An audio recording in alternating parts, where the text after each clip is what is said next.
Hello guys, আসসালামু আলাইকুম। আশা করি সকলেই ভালো আছেন। আমি আলহামদুলিল্লাহ ভালো আছি। আজকে আমি কথা বলবো হচ্ছে যারা রাশিয়াতে নতুন আসবেন তারা আসলে কি কি কাজ করতে পারবেন, এমনকি কত টাকা স্যালারি হবে, আর জবগুলো কি পার্ট টাইম না ফুল টাইম, এ বিষয়ে আজকে আমি কথা বলবো।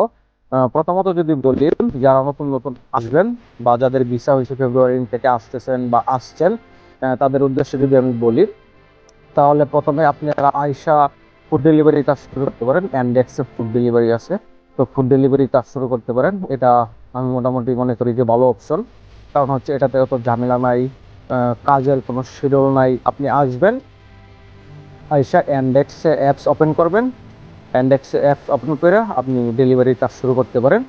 আর দ্বিতীয়ত হচ্ছে বিভিন্ন কোম্পানির প্রোডাক্ট স্ক্যানিংয়ের কাজ পাওয়া যায়, তো এইগুলো চাইলে আপনি করতে পারেন। এইগুলো করতে গেলে আপনার এতটা ল্যাঙ্গুয়েজের প্রয়োজন হয় না, তো এইগুলো আমি মনে করি বেস্ট অপশন। তারপরে আছে হচ্ছে আপনার বিভিন্ন গ্রিন হাউসের কাজ, তারপর আছে হচ্ছে আপনার আপেলের কাজ, তো এগুলো আপনারা করতে পারেন। আর যদি আপনি মোটামুটি ল্যাঙ্গুয়েজ পারেন, তাহলে আপনার জন্য রেস্টুরেন্টের কাজ আছে, যেমন রোস্টিক্স, বার্গার কিং।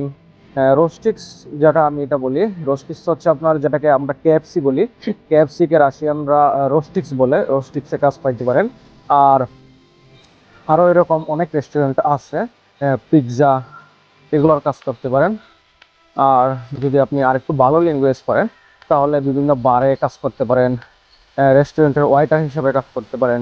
তো এইগুলা কাজ পাবেন। তো প্রথমত আসার ক্ষেত্রে আমি বলবো যে আপনারা আইসা ফুড ডেলিভারি কাজটা শুরু করবেন, তাহলে আপনাদের বসে থাকতে হবে না। আইসা 5-7 দিন রেস্ট নিয়ে দেন আপনারা ফুড ডেলিভারি কাজটা শুরু করবেন, তাহলে এটা আপনাদের জন্য বেটার অপশন হয়। আর আসার পরে আপনারা প্রথমত কি কাজটা করবেন, আসার পরে আপনাদেরকে যখন ভার্সিটিতে গিয়া জিলুনি কাট করে দিবে, তারপরে আপনারা কি করবেন, মই ডকুমেন্ট অফিস আছে, মই ডকুমেন্টের অফিস থেকে আপনারা স্কিলস আইএনএন করে নেবেন। কারণ হচ্ছে একটা কাজ করতে গেলে আপনার প্রথমত চাবে হচ্ছে স্কিলস আইএনএন, দেন আপনাকে ভার্সিটি থেকে দিবে হচ্ছে স্প্রাক্কা। স্প্রাক্কাটা পাইতে একটু লেট হয়, তো স্প্রাক্কার জন্য অপেক্ষা না করে আপনারা স্কিলস আইএনএন করে ফুড ডেলিভারির কাজটা শুরু করে দিবেন। যখন স্প্রাক্কাটা পাবেন 1 মাস বা 2 মাস পরে, তখন আপনারা বিভিন্ন কোম্পানিতে যাবেন, বিভিন্ন রেস্টুরেন্টে যাবেন, যা ইন্টারভিউ দিবেন, দ্যাটস ওয়াই আপনাদের জব হয়ে যাবে। তো তার এই 2-3 মাসের মধ্যে আপনারা একটু ক্লাস করবেন, ক্লাস করে মোটামুটি ল্যাঙ্গুয়েজটা আয়ত্তে নেবেন। নেওয়ার পরেই আপনারা যাবেন রেস্টুরেন্টে, আপনাদের নাম জিজ্ঞেস করবে, কোথা থেকে আসছেন, আপনি কি আগে কাজ করছেন কিনা, এগুলো জিজ্ঞাসা করবেন। আর যদি একটা রেফারেন্স হয় তাহলে আরও ভালো হয়, তাহলে আপনার চাকরিটা আরও সহজে হয়ে যাবে। তো মোটামুটি বিষয় এইগুলাই, এর বাইরে আর কোনো কিছু নাই। তো আমি নতুনদের উদ্দেশ্যে এটাই বলতে চাইছিলাম। আর কত টাকা স্যালারি দেয় পার ডে, এটা যদি বলি আপনাদেরকে আমি, তো রোস্টিক্স, বার্গার কিং, এইগুলোতে আপনার ঘন্টা হিসাবে স্যালারি দেয়। প্রথমত 280 বা 350 এরকম স্যালারি দিয়ে থাকে।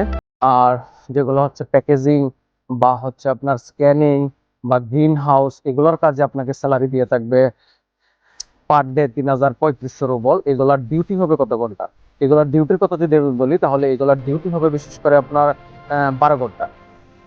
12 ঘন্টার ভিতরে আপনি যতটুকুই কাজ করেন না কেন, আপনাকে পার ডে 3,000 বা 3,500 রুবল পে করবে। তো আই হোপ আপনারা বুঝতে পারছেন। আর ডিউটি কিন্তু 12 ঘন্টার নিচে নাই। একমাত্র ফুড ডেলিভারি যেটা আছে, এটা হচ্ছে আপনাদের মন মতো, আপনার যখন ইচ্ছা হবে তখন ফুড ডেলিভারি দিবেন। পার ফুড ডেলিভারিতে পাবেন 440 রুবল করে।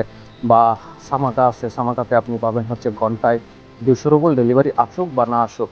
আর হচ্ছে আপনার সামাকা বাদে যেটা আছে, ওটাতে আপনি টাকা বেশি পাবেন, কিন্তু ডেলিভারি দিতে হবে। আর যদি সামাকাতে দেন, তাহলে ডেলিভারির দেওয়ার পরে আপনাকে একটা মিনিমাম অ্যামাউন্ট দিবে। আর এটা ডেলিভারি রেঞ্জ হবে আপনার 3 কিলোমিটার আছে, 5 কিলোমিটার আছে, দিয়া আপনি বের হয়ে অ্যাপস অন করে বসে থাকবেন, দেন ডেলিভারি আসতেছে, আপনি ডেলিভারি দিতে থাকবেন। তো আই হোপ নতুনদের জন্য ভিডিওটা অনেক উপকার হবে। তো যারা যারা নতুন, সবাই আমার চ্যানেলটা সাবস্ক্রাইব করে দেন। আল্লাহ হাফেজ।